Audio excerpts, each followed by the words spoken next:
Il y a de plus en plus de gens que je rencontre qui me disent que leur futur est assuré parce qu'ils ont une bonne situation et peuvent mettre de l'argent de côté, donc faire des économies pour plus tard.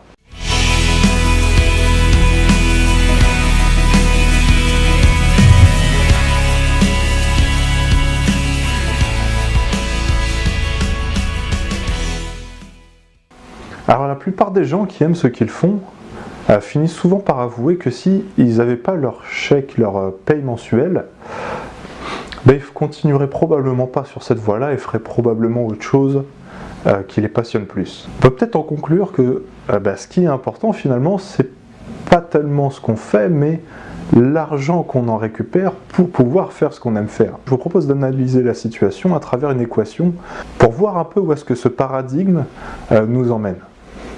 Cet argent mensuel, on va simplement l'insérer dans une équation et on va l'appeler AM, argent mensuel. J'imagine que la plupart d'entre nous ont reçu le même conseil de nos parents, c'est-à-dire mets de l'argent de côté.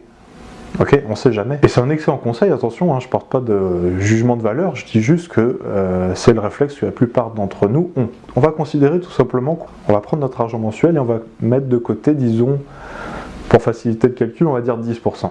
Et cette économie, on va tâcher de la faire mensuellement, donc on va la multiplier par 12. Ce qui nous fait un premier lot de facteurs qui nous concernent directement, c'est-à-dire notre argent mensuel, notre façon de faire des économies, et le temps qu'on va passer à faire des économies.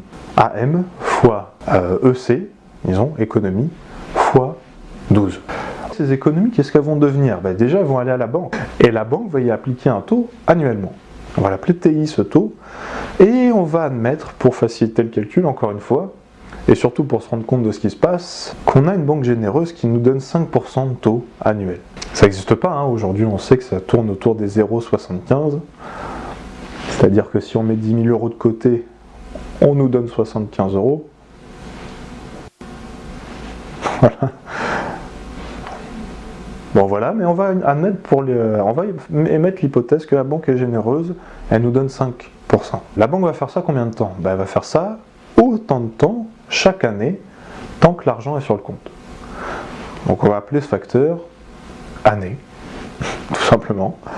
Et qu'est-ce qu'on souhaite avoir à la fin ? On souhaite mensualiser ça pour se rendre compte un peu de combien ça représente. Donc on va diviser ça par 12. Ce qui nous fait une équation qui ressemble à quoi ? On a de notre côté, c'est-à-dire AM fois EC fois 12, puis le côté banque, c'est-à-dire le taux, appelons-le TI, fois le nombre d'années d'économie divisé par 12. Et cet ensemble, qu'est-ce qu'on veut ? On veut qu'il soit égal à notre revenu mensuel de départ, puisque notre rythme de vie dépend de ça. Vous êtes d'accord avec ça ?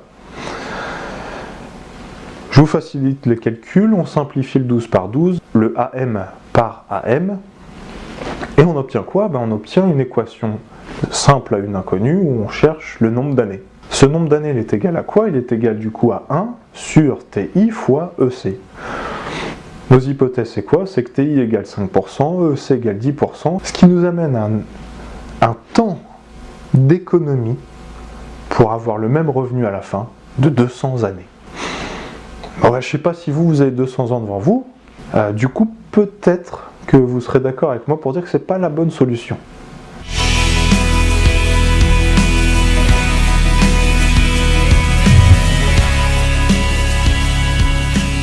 Attention, mon discours, c'est pas de dire que mettre de l'argent de côté, c'est bête. C'est une très bonne idée, il faut continuer à le faire, mais je vous invite à ne pas penser ça comme un plan de retraite ou un plan pour le futur. Continuez à mettre de l'argent de côté, c'est très bien, qu'est-ce que vous allez en faire ?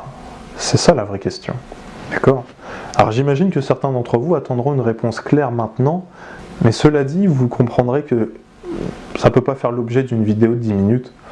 Alors ce que je vous propose, c'est de prendre rendez-vous avec nous directement, vous pouvez nous appeler directement. En attendant, vous êtes libre de vous abonner à la chaîne, à nous suivre sur les réseaux sociaux, cliquez sur les notifications pour avoir les news, puis je vous invite à ne pas oublier ce que disait Schrödinger. On peut savoir que le chat est vivant ou mort qu'à une condition, c'est en ouvrant la boîte. Donc je crois en vous, vous en êtes capable, je vous dis à très bientôt.